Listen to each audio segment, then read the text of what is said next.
السلام عليكم ورحمة الله وبركاته. ازيكم يا حبايب قلبي، عاملين ايه؟ يا رب تكونوا بخير. النهارده جبنا مع بعض 5 كيلو لفت.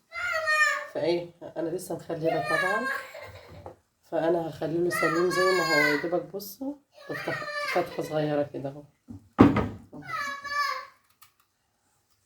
عشان يعيش معانا ما يتهريش. متنسوش يا حبايب قلبي تحطوا اللايك والاشتراك عشان يوصلكوا كل جديد. اللهم صل وسلم على سيدنا محمد وعلى آله وصحبه أجمعين.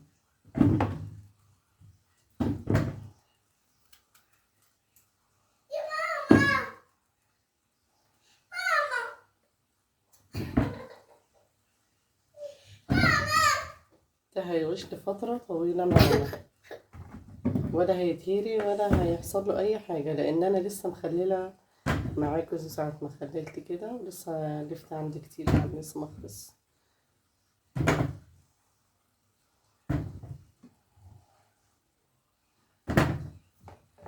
هنشوفوا شطفة تاني كده وهرجع لكم إن شاء الله، وهوريكم المحلول اللي احنا هنحطه عليه.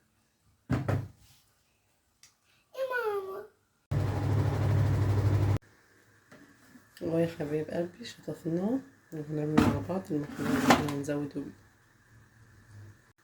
بيه. هنا معانا بنجراية قطعناها مكعبات، وهنا معلقتين من هريسة الشطة اللي احنا كنا عاملينها برضه مع بعض في الفيديو اللي فات. اللهم صل على النبي. 7 معالق من الملح ومعلقة كبيرة سكر.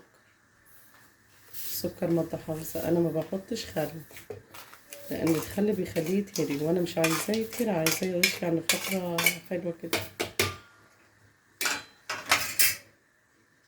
المية دي يا حبايب قلبي انا غلياها ومخليها لما تبرد تماما، عشان ما ينفعش احط مية من الحنفية على طول. بسم الله الرحمن الرحيم.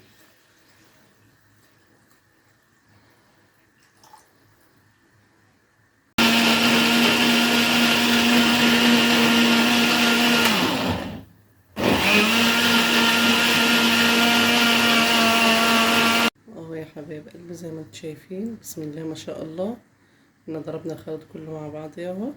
هنزوده ايه على اللفت. بسم الله الرحمن الرحيم.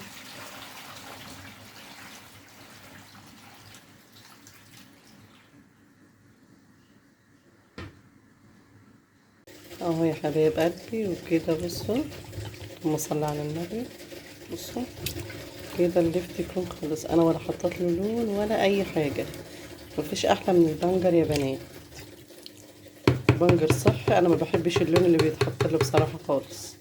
انا لقيت الجردل اللي انا حطيت فيه صغير فنقلتهم في الجردل الكبير ده اهو. ونحط عليه طبق صيني كده اهو عشان يبقى تقيل ويغطسوا لتحت. وربنا يحسن ما بين ايدينا وايديكم يا رب.